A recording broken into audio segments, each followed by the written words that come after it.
There was a light fragrance in the room. Probably of some expensive perfume. The frames of modern art on the walls and the thick white carpet on the floor were making the atmosphere even more royal.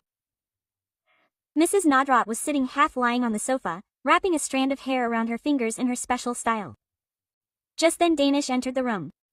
As soon as his eyes fell on Nadrat, a mischievous smile appeared on his lips.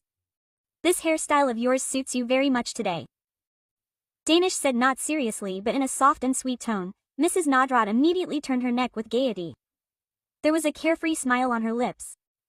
"My choice is so beautiful, Danish. Now it is bound to feel good and you look at yourself. For example, take your own example." Danish threw his neck back and laughed loudly. "You are very beautiful. Why didn't I meet you before?" Just then Mrs. Nadrat spoke immediately. "Oh wow, Janab, your words touch the heart. If I get to hear such praises every morning, then the day would be made." Saying this, he sat on the sofa and Mrs. Nadrat got up from her seat and came and sat beside him gently. There was a special feminine delicacy and experience in her style. She said while pressing Danish's shoulder, "By the way, what have you thought about the future, regarding business? Will you go to Dubai or will you set something up here?" Danish said while leaning towards her, "I have thought a lot about the business. Mrs. Nadrat, if you just have a good look, the path will become easy." She was a woman of about 45 years. But she had groomed herself in such a way that she looked like 25. Mrs. Nadrat laughs loudly and pats his arm lightly. "If you just keep praising us like this, then we will also keep praising you like this. After all, we are no less." Danish looked at her deeply and said smilingly, "Being in your company I have understood that age is just a number. The real thing is personality and status and you have both these qualities in abundance." Quote. Ms. Nadrat lowered her eyes in false shyness and said softly, "If my husband had ever said these things, then perhaps even today I would have been his only. But he was always busy with business and I became lonely." Quote. Danish changed the topic and leaned his back against the backrest of the sofa. "Now I will not let you be alone. I will stand by you." Ms. Nadrat looked into his eyes, as if she wanted to know the depth of his words. She had just held his hand laughing when suddenly there was a loud knock on the door. The knock was not just a voice but a threat. Nadrat's face seemed to have lost its life, panic floated in her eyes, her face turned pale. She got up immediately. She walked 2 steps and came to Danish and said almost in a whisper, "Danish, hide somewhere immediately. My husband has come. Why did Arif come so early? I swear to God, if he sees you with me, then there will be doomsday." She was speaking in a nervous tone, sometimes looking at Danish and sometimes at the door. It was clear from her manner that she was scared to death. But Danish still sat on the sofa without any worry. There was a light smile on his lips. "Oh wow, why should I hide? You hide. I had already told you that we will meet in the restaurant. But you insisted that we talk at home." Now he sat even more comfortably. He was such a person who handles every situation comfortably. But inside he also got tense for a moment because on such a delicate moment he used to take special care of time. Nadrat's heart felt like it had come into her throat. "Danish, please, for God's sake, this is not the time for these things. Hide immediately. Arif is a very strict person. If he sees you here with me, he will not spare me and send you to jail." The knocking had now turned into bangs. The door handle was shaking badly. Arif's voice was clearly audible. "Nadrat, open the door. Are you listening? Open the door or else I will break it." Danish was silently watching the spectacle till now. But now he got up slowly, adjusted the sleeve of his coat and looked at Nadrat carelessly. "Don't be nervous. Go and open the door. He will break the door anyway, no matter how much noise is being made." Nadrat looked at Danish in surprise. "Do you even know what you are saying? If Arif gets angry, he can do anything. He is never empty-handed. He will put you in jail. He will ruin your life." I was also about to cry now. Danish took a look at her worried face. Then he slowly came closer and said, "Nadrat, I am not a scared boy. Maybe you have not understood me properly these days. You are strong in your place and I am strong in my place. Now you go and open the door and leave the rest to me." But she did not even move from her place. She looked at him and said, "You cannot handle her. She is San's wife. She will destroy my life along with yours. She is a mental patient. You do not know her. Please do something or get out of the balcony. She pleaded with folded hands. For a few moments Danish kept looking at her beautiful face and then suddenly he quickly pulled the dupatta from her shoulders. She was stunned. She stepped back. There was a mixed expression of surprise and panic in her eyes. Danish, what are you doing? She said, stammering. Danish did not answer. He silently started wrapping her dupatta like a long bandage. A strange cruelty and satisfaction was visible in his eyes. He bent down and started tying her hands softly but firmly. She moved lightly. She screamed, "Have you gone mad? What is all this drama?" Danish shook his head, slowly keeping his finger on his lips. Just watch the drama now. Don't say anything.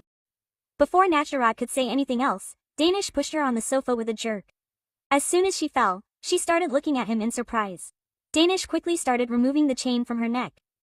She wanted to protest, but with her hands tied, she could not do anything. There was both helplessness and fear in her eyes. Danish picked up the decoration piece, expensive watch and laptop kept near the sofa and tied a handkerchief on his face. Now he looked like a stranger thief. As soon as he stepped towards the door, Nacharat screamed. Danish, please don't do this. Do you know what Arif can do? But Danish did not stop even for a moment. He opened the latch of the door and as soon as he came out, Arif was standing in front of him. There was tension on his forehead, surprise and restlessness in his eyes. Before he could understand anything, Danish punched him on his face with full force. Arif, he stumbled and hit the wall. Who are you? Arif shouted, trying to control himself with great difficulty, but by then Danish had run away. Arif tries to run after him. He climbs down the stairs. But Danish seems to have planned everything beforehand. He comes down from the building in moments. Runs towards the gate and sits in his car and quickly disappears from the corner of the street. Everything had changed in a single moment. He was indeed the same Danish Khan for whom it was easy to overcome every difficulty. Arif stood at the gate, panting. Confusion in his eyes, sweat on his forehead and anger in his heart. While inside in the living room, Nadat, tied up on the sofa, was looking towards the door in disbelief. As if trying to understand whether what happened was a dream or reality. But now the heart was at peace that everything had happened according to plan. Both she and Danish have now separated. A light blue light was burning in the room. The darkness of the night was deepening outside and the coolness hitting the window was entering the room. Danish was sitting leaning on the bed. He had an old book in his hand but his eyes were unable to understand anything even after reading it again and again. His mind was wandering somewhere else when suddenly the mobile phone rang. He looked at the screen in surprise. Mrs. Nadat calling. A meaningful smile appeared on his lips. He hesitantly receives the call and puts the phone to his ear. I cannot believe that you received our call on the first ring. May you be harmed by evil eye. Nadrat's voice came from the other side which had mischief as well as relief. Danish laughed a little.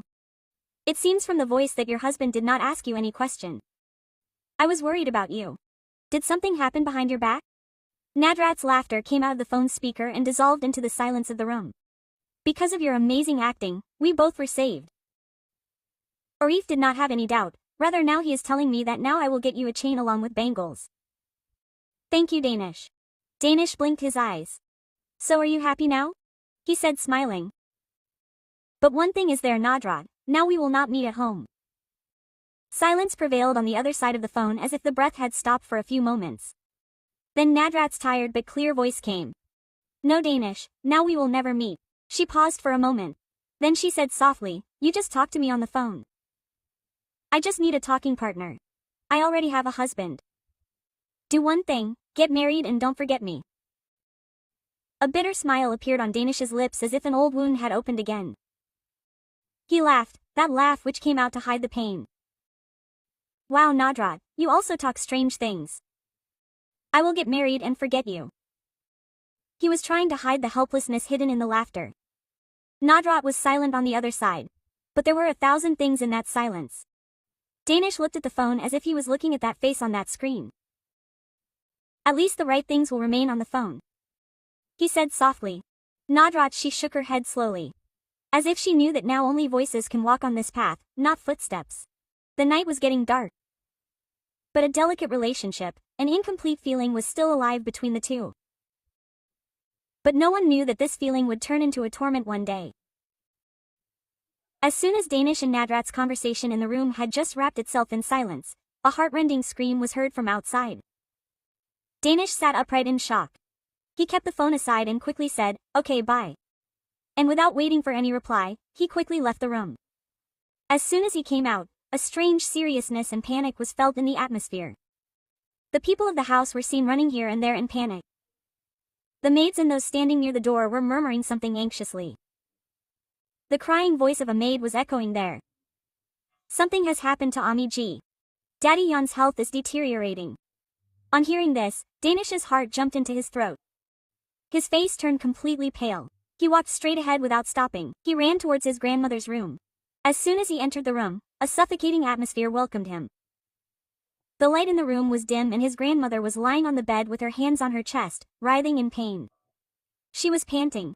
Her eyes were half open and there were signs of extreme pain on her face. Danish's grandmother's voice trembled. He rushed to her and supported her and lifted her in his lap. "Ami Ji, open your eyes. Look at me. Danish has come." Zaman Sahab was standing worried and Ruha, standing in the corner, was looking at her grandmother with bated breath. She looked very beautiful but thin and like a scared deer. But grandmother's condition was worsening with every passing moment. Danish's eyes were filled with helplessness. He screamed uncontrollably. "Baba, bring out the car quickly." Zaman Sahab, who was standing nearby, was watching this scene with weak eyes. Danish shook him and said, "Baba, what are you looking at? Hurry up. His breath is stopping." Zaman Sahab regained consciousness at this, and he immediately ran towards the door. Yes, I will get it out. You bring Daddy down." Without wasting a moment, Danish lifted Daddy firmly in his arms as if her whole existence depended on his grip. Climbing the stairs, he came down and all the people of the house ran after him. The car had stopped at the door. Zaman Sahab was sitting in the driving seat. Danish carefully laid Daddy on the back seat and himself sat at her head. "Daddy, nothing will happen. We are going to the hospital. Just be patient a little more." He was crying while caressing her face. Yes, Danish Khan was crying. It was only because of Daddy that he was alive. Otherwise he had stopped living long ago. The car was running at a fast speed on the road and Danish's eyes were flashing every moment when Daddy had hugged him in his childhood. Today the same chest was bursting with pain and helplessly he was just praying that Daddy's shadow should not rise from his head. Time passed and she was admitted. The whole night was spent in restlessness. But after the dawn, the doctor gave the happy news that she was out of danger. The light sunlight of the morning was coming in the hospital room through the window curtains. There was a light fragrance of medicine in the air of the room. But there was a strange peace along with it. The atmosphere of the ward was quiet but peaceful. The elderly woman wrapped in a white sheet was half lying on the bed and her face was now looking somewhat calm. Danish was sitting on another chair, holding her hand and silently feeling the flow of her breath. The effect of staying awake all night was clearly visible under his eyes. But whenever grandmother opened her eyes, he would force a smile. "Where was your attention?" Danish said softly but with a little anger. "Why did you get sick? Why did you not take the medicine on time? You know who else do I have except you?" Grandmother looked at him with a light smile. There was the effect of years of love and fatigue on her face, but in her eyes, there was a smile of joy. The same old sparkle was still there. "Danish, I say you should get married," she said softly. "You are absolutely right. Who will take care of you after me? After the condition I am in today, my heart is not at peace." Danish took a deep breath and bowed down and kissed grandmother's hand. "So you find someone for me," he said softly, "but first you take care of your health. You still have to dance in my wedding and tell all the guests that the groom is our grandson." Grandmother laughed. There was a sparkle of life in her laughter. The same old one which refreshed Danish's childhood memories. "Have you gone crazy?" she said lovingly. "I will dance and sing songs too. Just listen to your heart and settle down. How long will you stay alone like this?" Danish looked at her. "I am not alone. You are what you are, but yes, if you say so, I will think seriously this time." He was saying this to console her. Because the doctor had said that he has to keep her away from all kinds of tension. And I have to give every kind of happiness. Grandma gently stroked his head. This time, don't think immediately. Life is a moment long. No one can say what will happen. Danish smiled and held her fingers in his fist. Just let your blessings be with you. Then everything will be fine. A peaceful silence engulfed the room. When the soft rays of the sun fell on Grandma's face, that scene looked like a painting. It was a perfect moment of love, gratitude and closeness where a grandson was sitting holding the last shade of his world and a grandmother wanted to spread the colors of happiness in his life with all the desires of her heart. He was ready to give his life for Noor Jahan Begum, even though he was very bad. He had lost his mother in his childhood. Since then, he considered her everything. After a week, Grandma's room looked specially decorated today. A bouquet of fresh roses was kept on a small table on one side and the ticking of the old clock hanging on the wall was creating a slow sound in the atmosphere. The day was passing by. Noor Jahan Begum was lying on her soft bed. Holding the rosary in her hand, she was intermittently reciting the name of Allah. There was tiredness and restlessness in her eyes. Zaman Sahab, her son, was quietly looking at her face on the chair placed in front of her. After some silence, the grandmother's voice came. Zaman, find a good girl for my Danish. I don't trust anyone, neither you nor your wife. Zaman Sahab took a deep breath, but kept looking at her without saying anything. She kept talking. And yes, talked to Ruha's in-laws as well. I want to bid farewell to my granddaughter with my own hands and leave this world. I don't trust you people at all. There was a depth of despair in her voice. As if life had tested her again and again. She said while turning the rosary in her fingers. I wish my soul was with me but no. It also has to go. It has to belong to someone else. She looked very sad. As if she had cried some time ago. Zaman Sahab, he said hesitantly, Amma, I was thinking of something. Noor Jahan Begum immediately turned her neck and glared at her son. What were you thinking? His tone was sharp and somewhat indifferent. There was silence for a few moments. Zaman Sahab lowered his eyes and then said, why don't we get Ruha and Danish married? Your granddaughter will stay with you and your grandson will also get married. Grandmother's eyes sparkled. Oh, why didn't this thought come to my mind? She suddenly sat upright. Zaman, you made me happy, but she stopped immediately. Now she is engaged, isn't it? She was upset. Zaman Sahab held her hand gently. Amma, we will break the engagement. What is the big deal in this? Anyway, I have found Ruha's in-laws strange from the beginning. Neither their temperament is good, nor their thinking, and our daughter is simple. I don't want to take any risk in her case. Noor Jahan Begum's face lit up with happiness. She said, chirping like a child, I have a big heart. If this happens, then consider that the biggest wish of my life has been fulfilled. I will talk to Danish. You make preparations, take the matter forward. Zaman Sahab nodded with a light smile. The fragrance of prayers and hope had now spread in the air of the room. It was as if the rosary was slowly weaving a new dream. A dream in which Nani was smiling on the last threshold of her life with the desire to see her granddaughter as the bride of her grandson. But unaware of the fact that her grandson's temperament was not at all like she thought him to be. After 2 days, sunlight was coming in through the window. There was a peace in the room. But amidst this silence, a deep thought was growing which could not be felt through words but through the faces. Noor Jahan Begum was sitting on the bed. The rosary was rotating slowly in her lap. 2 Janus were sitting on the carpet in front of her. Ruha was quietly listening to them with her eyes down. Ruha was a thin, delicate girl of 20 years whose face had an innocent seriousness. She was undoubtedly beautiful. But at that time, her face seemed to be drowned in some unknown fear. Her big eyes were down. Her eyelids seemed wet. After hearing Nani's decision, she just sat quietly. As if she had heard and understood everything, but the heart was still not ready to accept it. A few moments passed in this silence. Then slowly she raised her head and looked at her grandmother with a pleading look. But Grandmother Danish will not agree. There was a slight tremor in her voice. He does not like me. He does not even want to see me. I have never seen any softness in his eyes. This relationship, this marriage will not last long. You are trying in vain. When Noor Jahan Begum heard her words, the beads of rosary stopped. She sat upright and looked at Ruha carefully. There was softness in her eyes. But the same old confidence in her tone. You do not trust your grandmother, Ruha. She said softly. I am telling you that he will like you and will also maintain this relationship. You just trust me, son. Ruha closed her eyes for a moment as if she was convincing herself. A silent sigh came out of her chest. But she did not say anything. She just nodded her head silently and lowered her eyes. Her silence was probably her consent. Why would she object? She had not objected to the first proposal either, and now there was no reason to. After her mother's death, it was her grandmother who had taken care of her. How could she refuse her? Noor Jahan Begum placed her hand on her head. You are my pride, Ruha, and I am taking this decision for the peace of my heart. If God wishes, this relationship will bring blessings. Silence again prevailed in the room. But now that silence was of approval.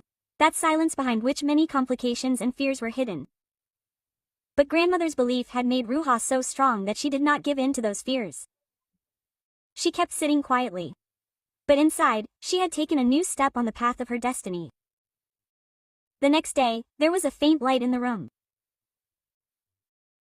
The window curtains were half open and the soft evening light coming from outside was spreading golden lines on the floor of the room. Ruha was sitting huddled up in the corner of her bed. There was a novel in her hand in which she was completely lost. A light smile on her lips, sometimes she would narrow her eyes, sometimes she would turn the pages quickly. At that moment she was in a different world. But that world suddenly broke. The door opened loudly. Ruha's heart jumped into her throat. She raised her head in shock and found Danish standing in the doorway. Serious, strict and somewhat angry. Before she could say anything, Danish moved forward quickly and pulled her tightly by her arm and made her stand in front of the mirror. Ruha's heart started beating fast. There was contempt in Danish's eyes. Have you seen your face? Are you coming to marry me? He taunted them while staring at the reflection of both of them in the mirror. Such a small face, such small hands, such a small figure, and you even said yes. You were going to please grandmother. Do you think I suit you? Ruha stood stunned. Her face had turned pale due to nervousness. She wanted to say something, but the words stopped at her lips. Danish turned her face away from the mirror and made her face towards him. He stared straight into her eyes. You look like a boss to me. He said, chewing each word, and I don't even like to give attention to girls like you. It would be better if you go and tell your grandmother that you don't want to marry me. Understood? It was as if there was a knock on a closed door inside Ruha. She spoke in a trembling voice, but there was a surprising pause in her tone. If you have so many objections, then why don't you refuse yourself? Why are you making me a scapegoat, and whatever I am, thank God I am perfect. Danish looked at her in shock. For the first time surprise was visible in his eyes. One eyebrow rose as if he was stunned for a few moments at this unexpected reaction of Ruha. You have become very tongue-tied. He growled, leaning forward. Do as much as you are told, otherwise no one will be worse than me. Remember this. The strictness in his tone shook Ruha. But she was still standing quietly. But now it was not that innocent silence. Danish turned around staring at her and walked out of the room with rapid steps. The door slammed shut and the room was once again engulfed in a heavy silence. Ruha looked at herself in the mirror. Her eyes met her own reflection. The same delicate girl, but there was a new question in her eyes. Was this a beginning or another painful test? But she was now quite scared and had made up her mind that she would definitely mention this meeting to her grandmother. The soft and moderate light of the restaurant had made the atmosphere very soothing and charming. The deep red and golden lights on the walls had added a romantic color to the atmosphere.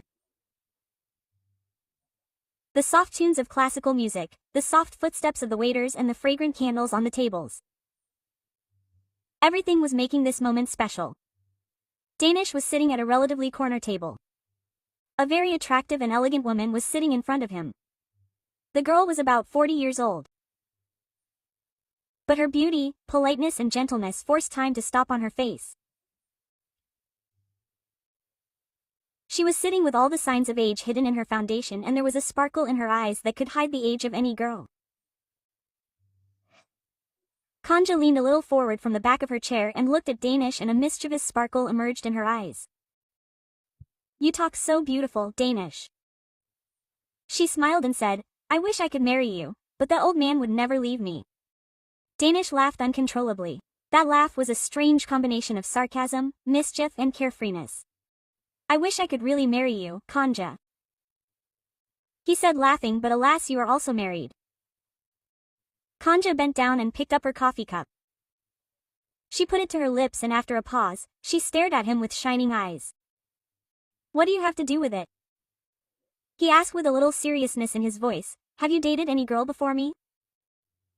Danish's face turned serious for a moment. A thought of the past surfaced in his mind. A blurred image. But he immediately shook his head and threw that thought away.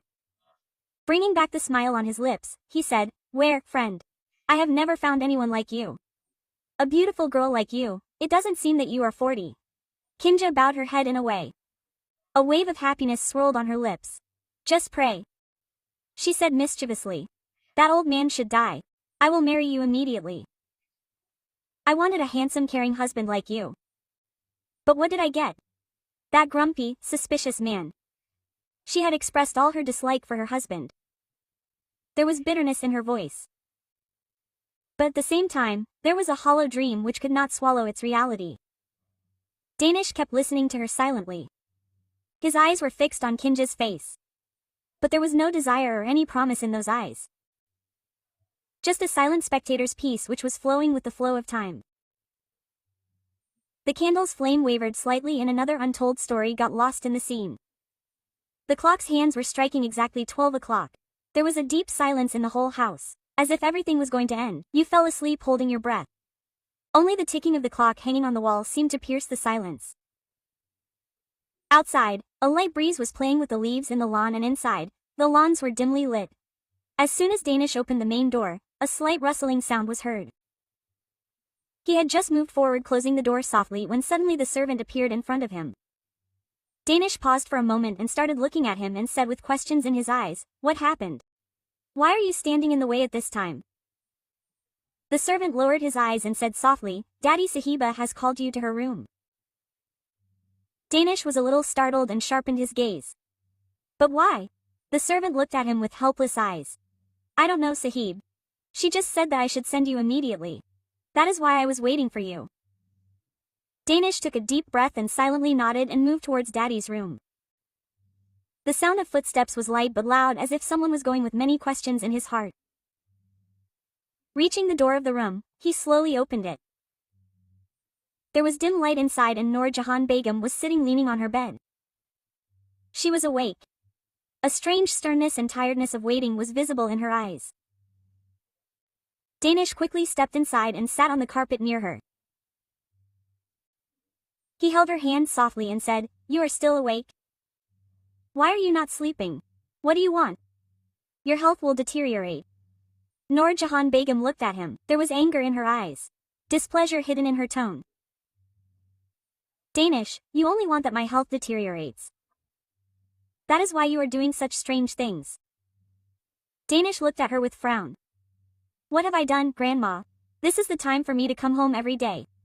Noor Jahan Begum's voice now became a little louder.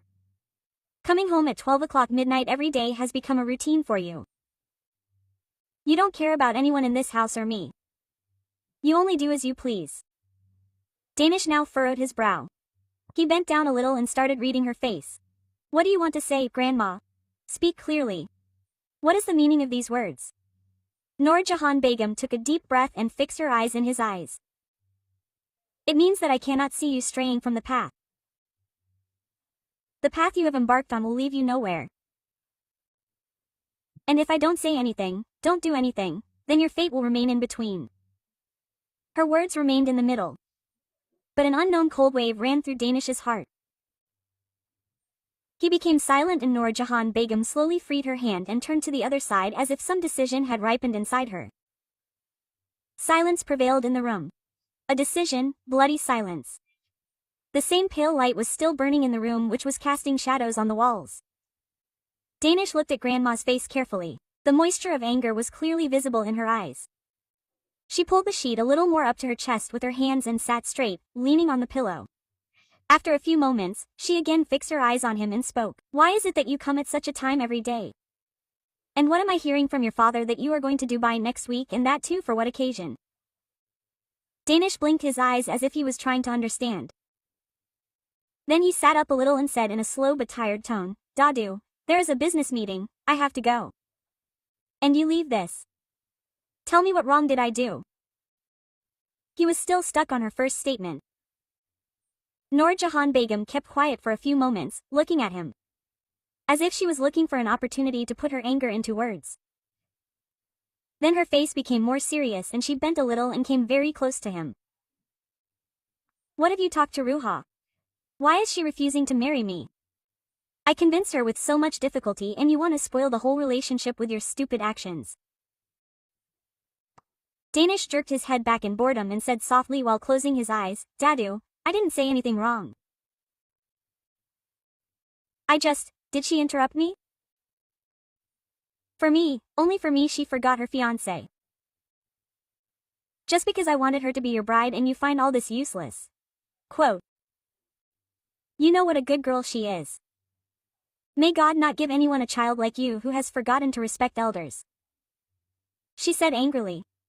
Danish's face became pale and he was silent for a few moments. Then in a low voice, as if forcing his heart, he said, Dadu, please. I don't like skinny girls. I don't like her at all. I don't want to marry her. Please don't force me, quote. Saying this, he lowered his eyes as if he himself was ashamed of his words. But tears had come in Noor Jahan Begum's eyes. Her chin was trembling. The very next moment, lines of moisture started flowing on her face and she started crying. Her chest started rising slowly and she turned her face away to wipe her tears with her palu. Danish sat up straight in shock. Dadu, please don't cry. What am I doing? Before he could say anything, she spoke in a trembling voice. That means your Dadi has no importance for you. I am telling you something. I am expressing my last wish. And you think all this is a joke? Danish stopped for a moment and then slowly raised his head and looked at her.